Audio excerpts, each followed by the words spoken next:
You know, since they share the same discipline, the same need to practice, and the same desire to score points, the tossing of the pigskin and the opening of school have a lot in common. This is a Prince George's County Public Schools news break. Careful there on the sidelines now, because I went up one side.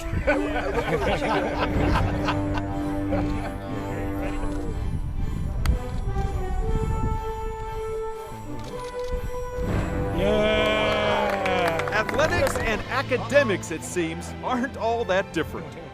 When Governor O'Malley put on a friendly high school jersey and tossed a football on the first day of school, he shared by example his belief that completing passes and getting passing grades are a lot alike.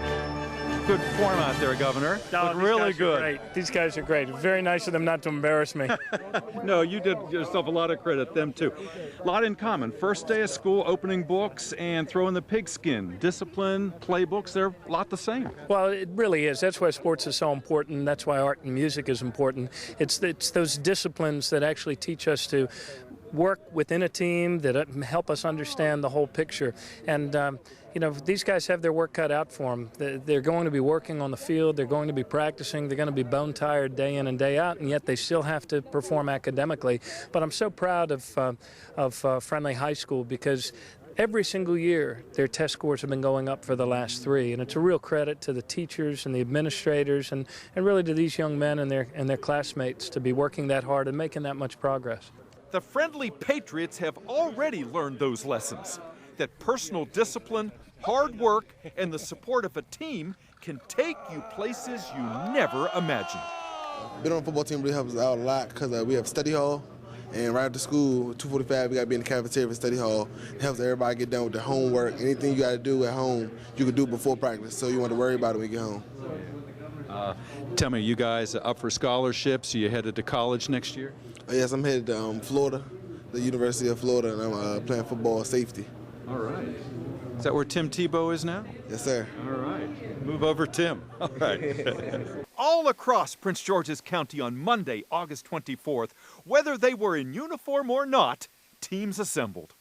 130,000 students, 9,000 teachers and administrators and school board members, and countless parents and relatives showed up at 196 schools to kick off a new school year and to celebrate the past. It has been unbelievable. I'm not a morning person. I was up at 4 this morning visiting 2 bus lots, Forestville bus lot and the Ridgely bus lot. Yeah, took them donuts and coffee and been to a couple of schools, but I'm having fun. I'm having fun, yeah. We're hoping that the students are excited to learn. We're hoping that the principals have some really exciting stuff for the students. Yeah. From praising schools that had achieved AYP and exited school improvement, to marveling at new construction, to unveiling 6 new schools like the Benjamin Floyd Performing Arts Academy that now go from K to 8 and will thus ease transitions, there was a feeling of expectation on the first day. Children may have pouted some and shed a few tears, but most smiled and hugged, and in the case of one young lady, carried a lunchbox that reflected her dreams. Nice to meet you, Naomi. You look really good today. Thank you. What's your lunchbox have on? High School Musical. Did you see High School Musical? Yes, I have it on demand. That's great. Well, here you get to go to middle school and elementary school musical because this is an art school. Now, are you going to be a singer or a dancer, or do you play an instrument? I'm going to be a singer and a dancer. Oh, double trouble here. Dad, you must be pretty proud of her. Very proud of her, very proud of her. She works hard, she loves to sing, she loves to dance, and we love to school.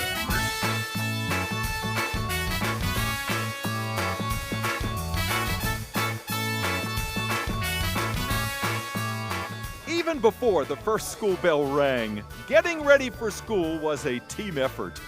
From assembling bags full of tissues and notebooks to getting colorful backpacks that were often bigger than the children who wore them, to designing perfect and precious hairdos, parents seem to have checked off everything on the to-do list.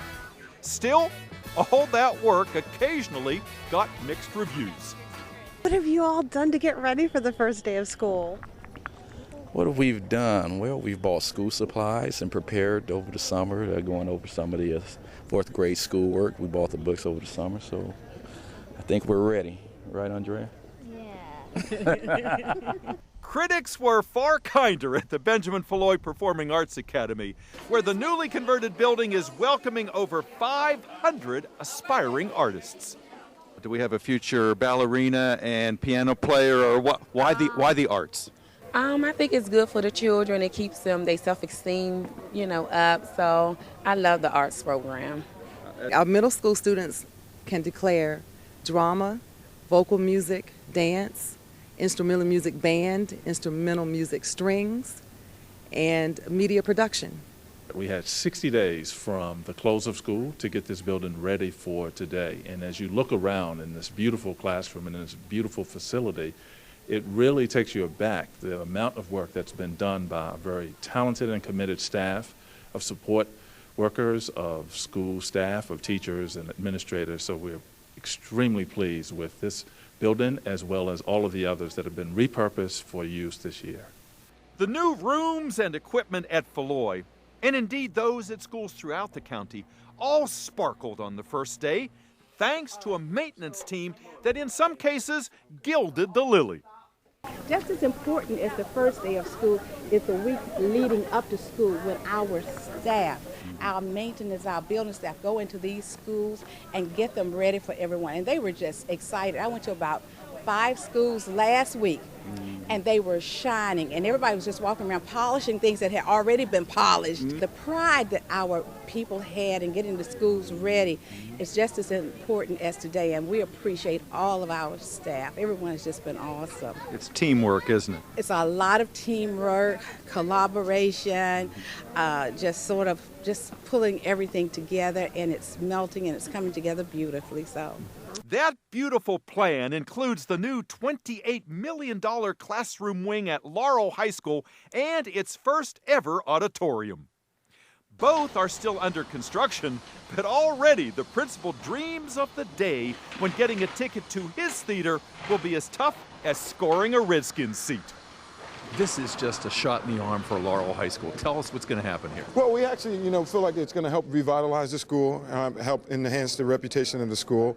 We're going to get a brand new auditorium. We've never had an auditorium before, and we're figuring, down the road we're going to have first-class productions. We want to be able to have sold-out productions, all right? The English department, the drama department, the music department, the art department, have all of them come together and put together first-class productions. And I hope in my time here, we're going to have sold-out shows. People are going to be talking about they can't get a ticket, all right? They got to call a friend to get a ticket. Perhaps nowhere was team effort more prominently displayed or celebrated more gleefully than at James Harrison Elementary and Walker Mill Middle Schools. At Harrison, which has been in the school improvement program, the lieutenant governor and state superintendent arrived to congratulate a superb effort that resulted in making AYP this year. 2 teachers in particular, Mrs. Taylor and Mrs. Holden, had increased 3rd and 4th grade reading scores 18 and 22 points respectively, feats that ranked them as the best in the county. And if repeated, will let Harrison exit school improvement this coming year. You made AYP this year, yes. And it was like a huge accomplishment, yes. And you were one of the primary architects of that. How'd you do it? I adopted all of them as my own and made sure that they all knew how to read, how to write, and we just took our time and enjoyed learning. What did you do that made all the difference? Well, what I did, I let the class know that they are a team, that we are a team, and made them responsible for their learning. So it wasn't just the teacher teaching, but helping them facilitate with their work. So they got ownership of their work. The Harrison students made it known that they had done their part and that they appreciated all the support from their superstar teachers. What'd you do? We studied. You studied?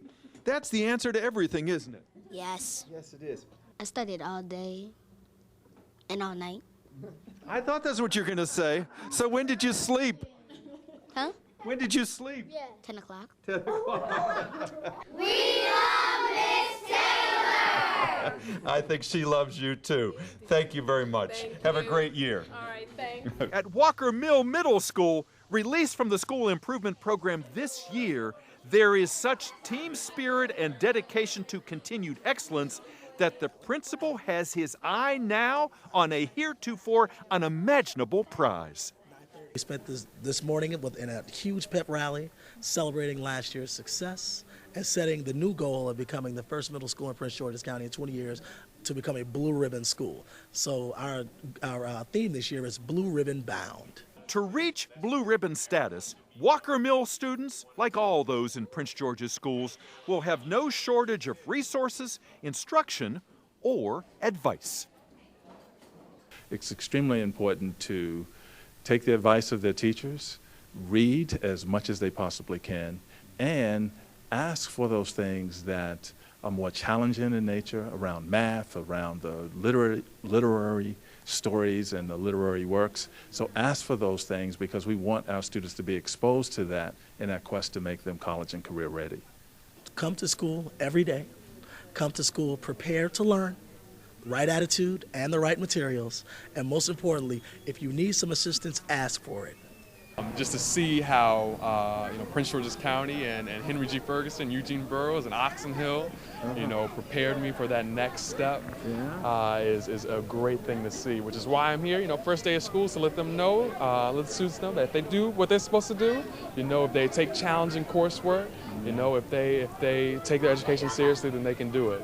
College is a possibility and should be an expectation of each and every one of our students here.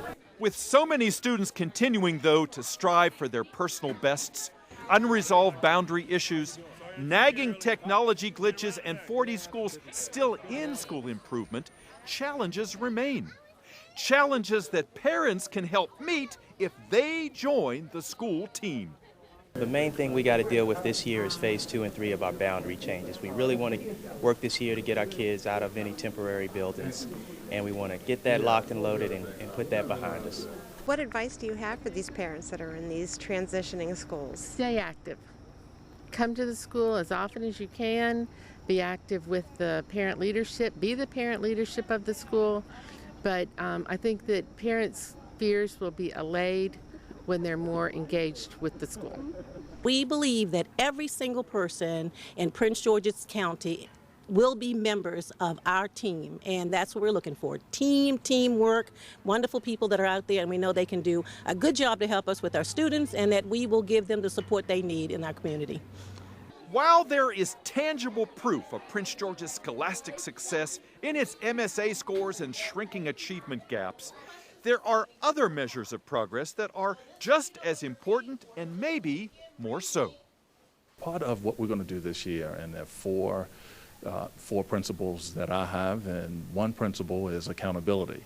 And the accountability just means we have systems in place to measure our students' performance against expected outcomes.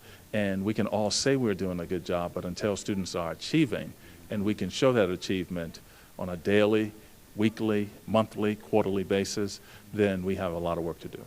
We want to raise our achievement even beyond what we've done in the past, and that's always a challenge, and that's one that we work hard to make sure that where we have success. The other thing that we work very hard on is building character, and we work with our parents on that because they are their first teachers. But we work with them to make sure that our children understand that Marlton is their family and that they're going to care for each other, not only here but in the community, and also making sure that they're respectful and responsible young people so they can become respectful and responsible adults. You could see in the wholesome faces of Prince George's children on the first day the collective visage of those future productive citizens. For as parents entrusted their children to caring teachers, and as all 10 school board members were on hand to monitor our laboratories of learning, there was that feeling of hope that springs eternal every year.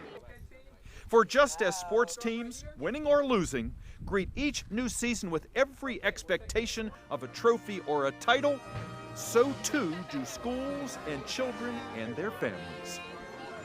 For Channels 96 and 38, this is Dave Zarin reporting.